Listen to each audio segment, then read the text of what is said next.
Mga kwento ni Felmo.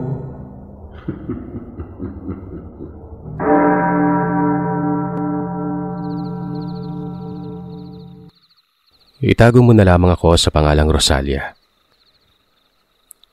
Ang kwentong ibabahagi ko sa inyo, nagsimula noong batang-bata pa ako. Nang maghalo-halo na sa isipan ko ang mga misteryosong kwento at pananampalataya ng mga magulang kong naniniwala sa espiritualidad. Dati, sabi ng tatay ko kapag namatay raw ang isang tao, humihiwalay ang kaluluwa nito at napupunta sa purgatorio, habang nabubulok ang katawang iniwan sa lupa, ay naghihintay naman umano ang kaluluwa nito sa purgatorio, kung saan sinasala ang mga kasalanan ng mga yumao. Ang mga mabubuting kaluluwa lamang umano ang diretsyong nakakaakyat sa langit. Yung mga masasama, pabulusok na sumasadsad sa kailaliman ng nagbabagang impyerno at panghabang buhay na nananaghoy ron, habang sinisilaban ng nagbabagang apoy bilang parusa sa mga kasalanang nagawa nila nung nabubuhay pa sa lupa. Iba naman ang paniniwala ng nanay ko. Ang kaluluwa ng isang tao ay humihiwalay sa katawang lupa nito kapag namatay at sumasanib sa bagong silang na sanggol. Nagkakaroon naman ito ng pag-asang mabuhay muli at tamain ang mga nagawang pagkakamali. Kapag muling namatay ang katawang sinaniban, ay lilipat na naman umano muli ang kaluluwa nito sa panibagong silang na nilalang. Paulit-ulit na proseso, walang patid na sirkulo, ang pagkamatay at muling pagkabuhay. Yun ang paniniwala ng nanay ko. Isang bagay na hindi ko pinaniniwalaan noon na ngayon ay lubos ko nang nauunawaan. Simula nang magsilang ako ng aking mga anak. 23 anyos pa lamang ako nang makipag-live-in ako sa isang lalaking tubong sikihor na nangangalang Eboy. Nakilala ko siya sa farm kung saan ako nagtatrabaho noon. Siya ang nagpapautang sa amo ko ng kapital sa negosyo. Hindi mayaman si Eboy pero may pera siya. Madiskarte sa buhay kaya medyo may kaya. Hindi ako tinatantanan ni Eboy simula nang makilala niya ako sa farm na nag-aalaga ng mga baboy at baka noon. Sa loob ng 2 buwan lang, nakuha na niya kaagad ang loob ko. Magaling kasi magsalita si Eboy. Magaling mambola. Kaya naman hindi nakapagtataka na nabuntis niya ako kaagad.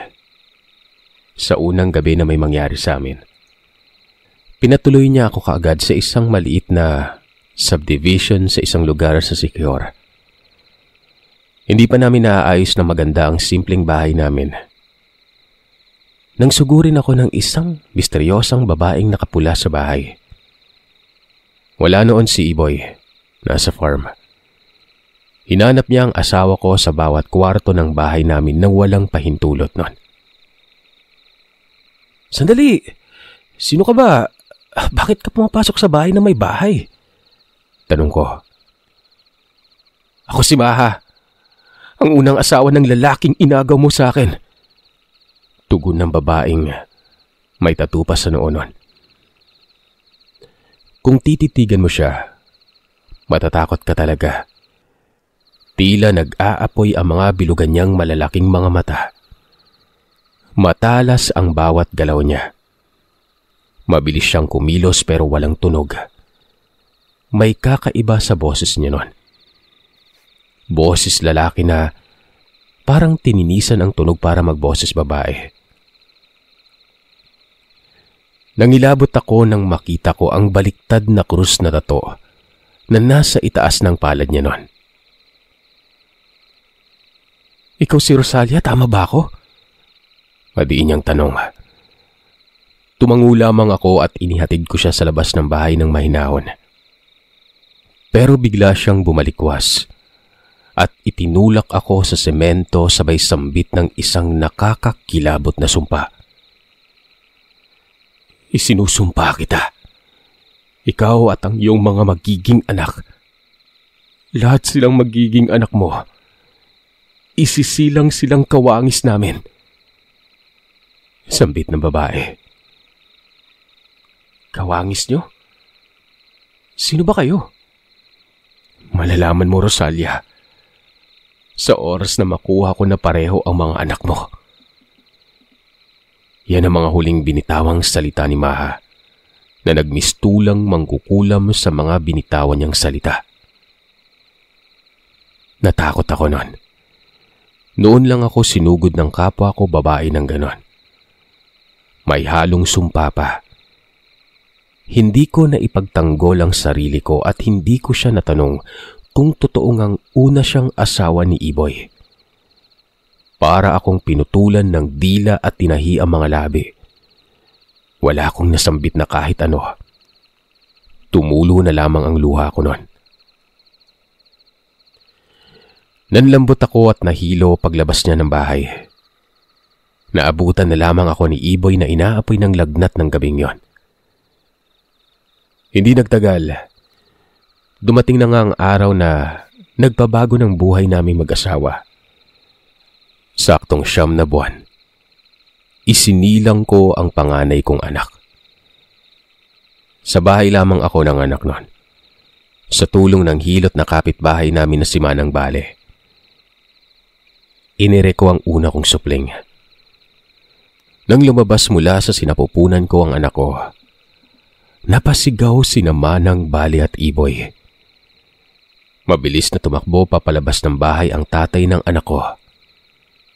Kinabahan ako sa kinilos niya. Kaya kahit hirap na bumangon, pinilit kong umupo sa kama para kunin ang anak ko na nasa paanan ko noon. Nanlambot ako nang makita ko ang isinilang kong sanggol. Hindi ko alam kung tao o hayop yung umiiyak na nilalang sa paanan ko. Sa sobrang itim ng kulay nito, pahaba ang uso, na tila ba kawangis ng daga. May mga balahibo itong itim sa mukha, braso at mga hita. Hindi ganun kakapal. Isa lamang ang mata nito. Napakalaki pa. Kakaiba ang tunog ng pag-uwa niya dahil parang winarat ang bibig nito sa sobrang laki. Pabilog ang kurbada ng kanyang likuran. Parang isang kuba. At nang hawakan ko na siya at yakapin papalapit sa dibdib ko, napansin kong 3 lamang ang mga daliri niya sa kanang kamay. 7 sa kaliwa. May butas sa dibdib na nagpapahirap sa kanyang huminga nun. Masakit mang tanggapin pero mistulang hayop ang anak kong babae. Nagkaroon ng chismis sa subdivision namin tungkol sa itsura ng anak ko noon. Malamang, si Manang Bale ang nagkalat ng balita na may anak akong halimaw. Yun ang sigaw ng asawa kong si Iboy palagi. Pilit kong sinasabi na hindi halimaw si Maria. Tinanong ko itong si Iboy kung sino ba talaga yung mahal na sumugod sa bahay namin. Kung asawa niya ba ito. Nangilabot lang ako nang sumagot si Iboy ng isa siyang mangkukulam.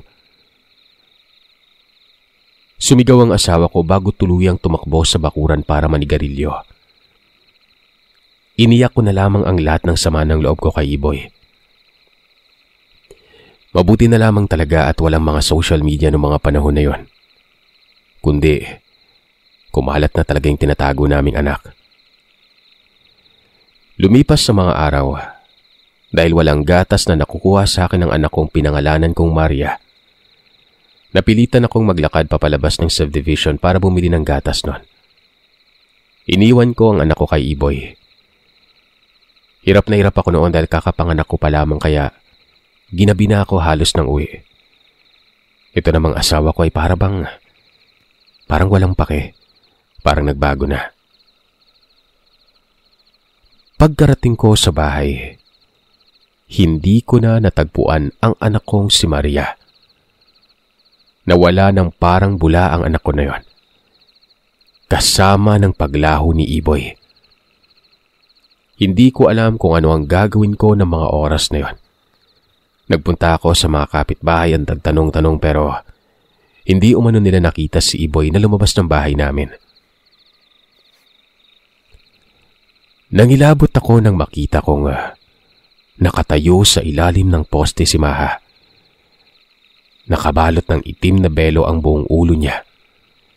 Nakamasid habang nakaguhit ang ngiti sa kanyang mga labi. Tinititigan niya ako habang gumagalaw-galaw ang bibig niya.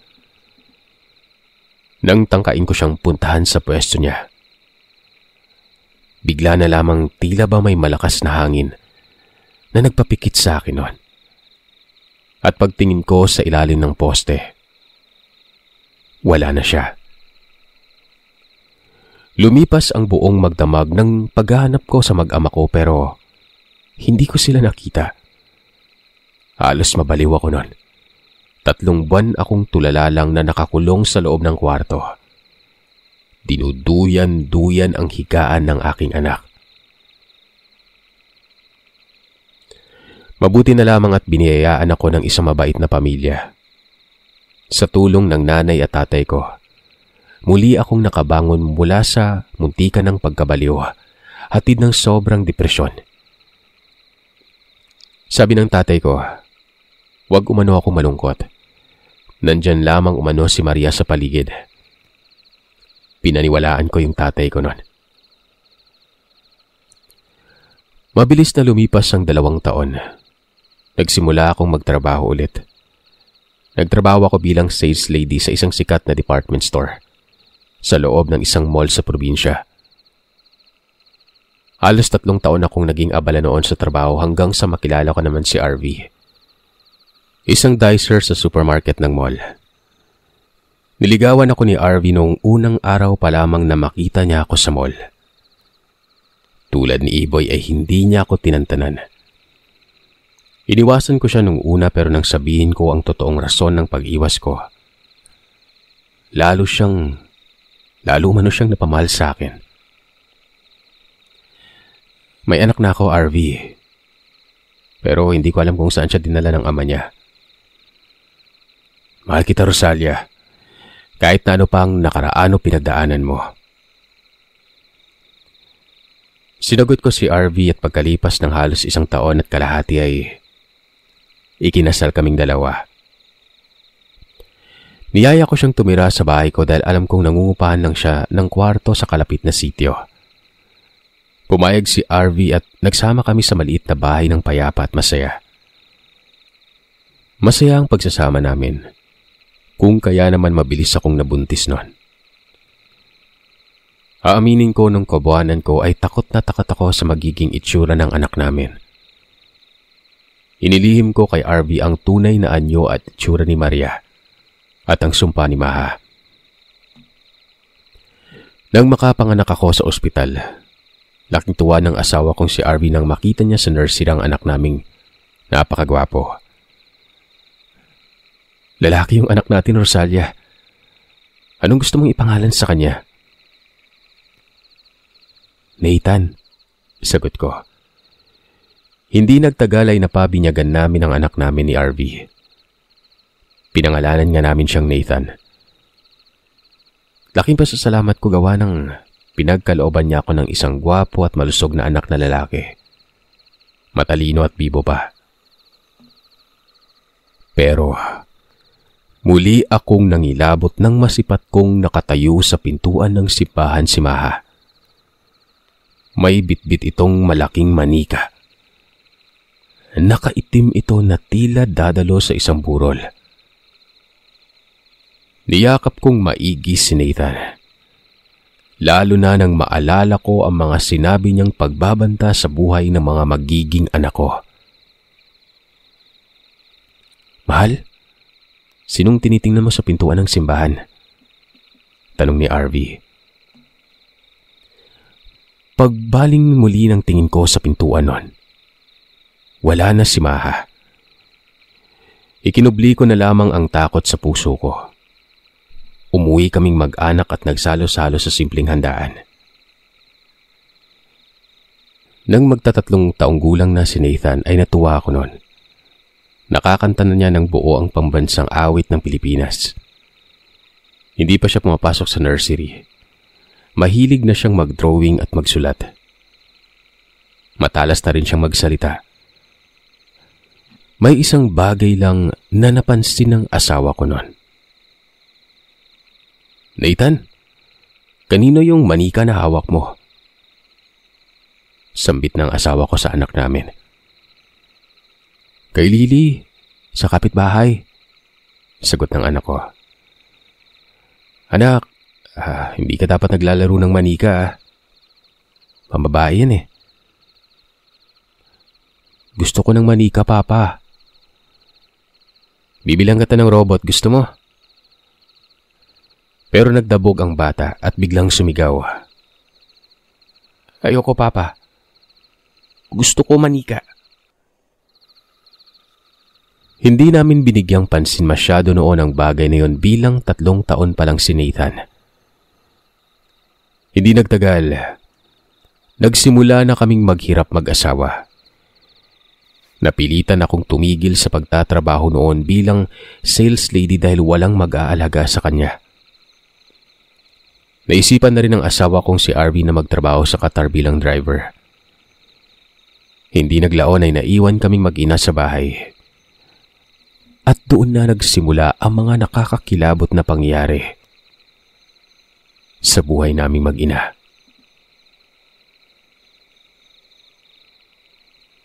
Isang gabi, pagod na pagod ako noon sa paglalaba. Magkatabi kaming humiga ng anak ko sa kama para matulog.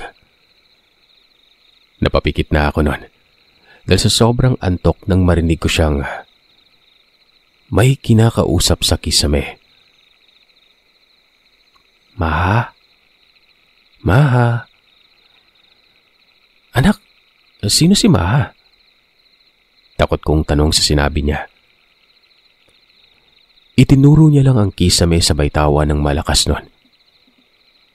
Kinilabutan ako sa inasta ng anak ko. Wala namang tao sa kisame. Kaming dalawa lang sa kwarto. Hindi ko alam kung sino ang nakikita niya sa kisame pero kinilabutan ako ng sambitin niya ang pangalang Maha. Mas lalo akong kinilabutan ng dahan-dahan siyang lumipat sa paanan ko at doon natulog.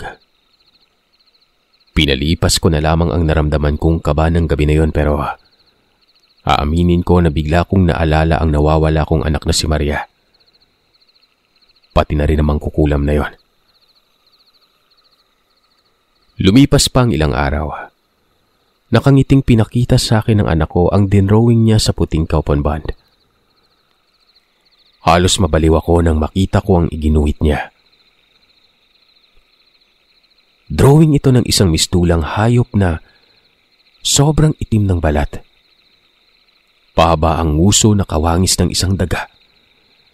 May mga balahibong itim ito sa mukha, braso at mga hita. Isa lang ang mata nito. Napakalaki pa.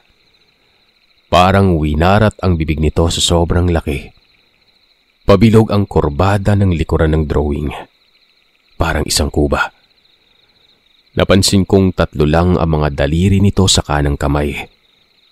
7 sa kaliwa. Hawak-hawak ng isang matangkad na babaeng nakaitim ang nilalang na ginuhit ng anak ko. Yung babae sa drawing na yon, may pangil. Nathan, anak, sino tong dinrawing mo? Sambit ko. Nakasulat sa likod, Mama. Binaliktad ko ang papel at napatili ako ng bahagya nang mabasa ko ang pangalan na sinulat ni Nathan. Maria. Tinanong ko kung sino si Maria. Tumawa lamang ng malakas si Nathan. Sabay nagwika ng, "Ako, Mama. Ako si Maria." "Hindi anak, hindi ikaw si Maria. Ikaw si Nathan. Nathan ang pangalan mo." Doon na ako nagsimulang matakot sa anak kong si Nathan. Sinulatan ko si RV sa Qatar para ipagbigay alam sa kanya ang nangyayari sa anak niya pero hindi siya naniniwala. Hanggang sa dumating ang araw na hindi ko inaasahan. Napilitan akong iwanan sa bahay nila Manang Bale. Nahilot si Nathan dahil kailangan kong kunin ang perang pinadala ng asawa ko. Palubog ng araw na makabalik ako sa bahay nila Manang Bale. "Manang Baleng, kukunin ko na po si Nathan." "O bakit kayo umiiyak?" "Malu, patawarin mo ako. Diyos ko, iniwanan ko lang sa kwarto ko kaninang hapon si Nathan. Pagbalik ko wala na. Hinanap ko na sa buong bahay hanggang sa mga kapitbahay pero wala ang anak mo. Nakalabas nang hindi ko namalayan." 6 na oras akong parang sisisa na naghanap sa nawawala kong anak. Naulit na naman ang nangyari noon sa pagkawala ng anak kong si Maria. Bumalik ako sa bahay para magpalit ng sapatos dahil nasira na ang suot kong sapin sa paa sa kakatakbo sa paghahanap noon. 12:00 na ng gabi noon nang maabutan ko sa gitna ng dilim ang kinatatakutan kong babae. Si Maha. "Panahon na, Rosalia." Yun lang ang sinabi niya at bigla siyang tumakbo papalabas ng bahay. Hinabol ko siya pero hindi ko siya naabutan. Para akong siraulo na isinisigaw ang pangalan niya. Nang makaramdam ako ng pagod ay doon ko lang napagtanto na nakayapak pala ako. Umuwi ako agad sa bahay noon. At laking tuwa ko nang makita ko si Nathan. Nakatayo sa sala. Hinihintay ako. Niyakap ko ang anak ko at may hinahon na kinausap. "Sa susunod, magpapaalam ka kung aalis ka. Tingnan mo ang itsura mo, basang-basa ka oh. Amoy dumi ka anak, saan ka ba nanggaling? Bakit puro dumi yung ulo mo?" "Mama, nakita ko na." Bulong ni Nathan sa akin noon. "Nakita ang alin anak?" Nagmamadali kong dinala si Nathan sa banyo. Hinubaran ko siya pero nakita kong wala na palang sabon kaya iniwan ko muna siya sandali para kumuha ng sabong mabango sa kusina. Pagbalik ko sa banyo, wala na ang anak ko. Pati ang damit na hinubad ko sa kanya, wala na rin.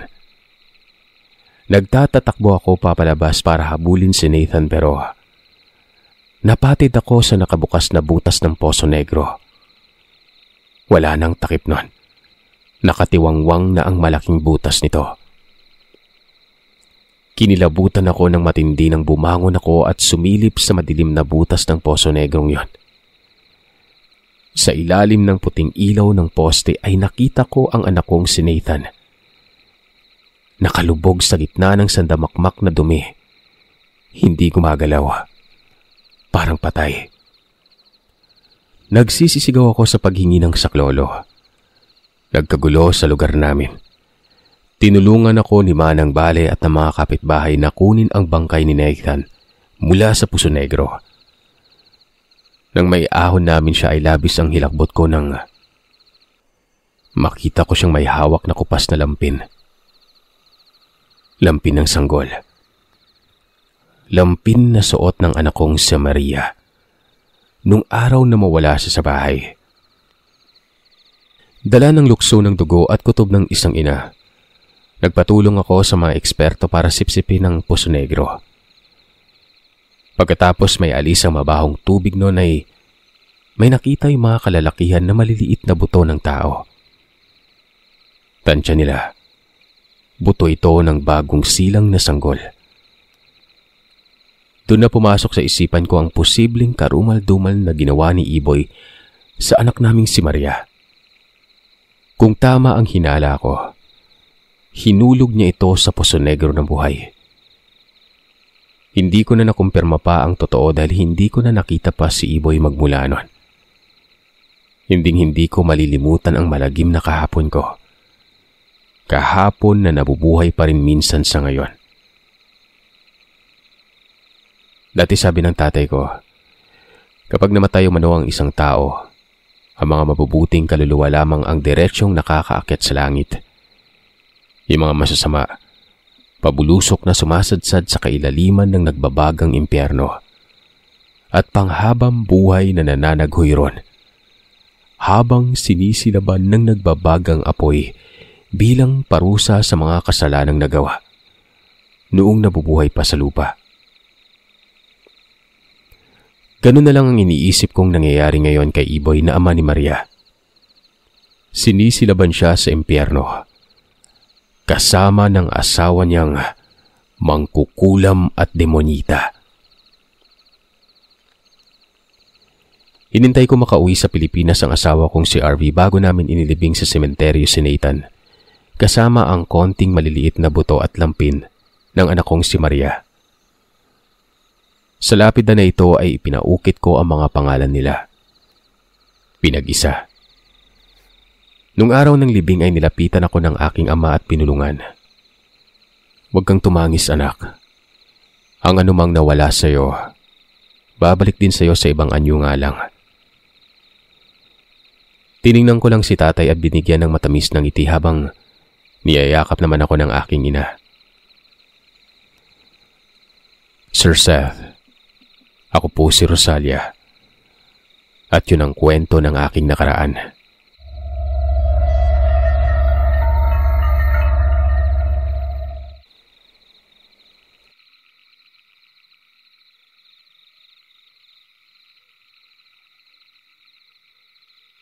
Maraming salamat mga kagiliw sa pakikinig. Madako naman tayo sa shoutout request. Sa mga gusto magpa-shoutout, i-message nyo sa Facebook page, sa Instagram at email na nakalagay sa description ng bawat story. Iwasan natin yung shoutout request sa comment section dahil hindi po natin siya ina-acknowledge. Okay, shoutout sa bago at nag-renew ng kanilang membership.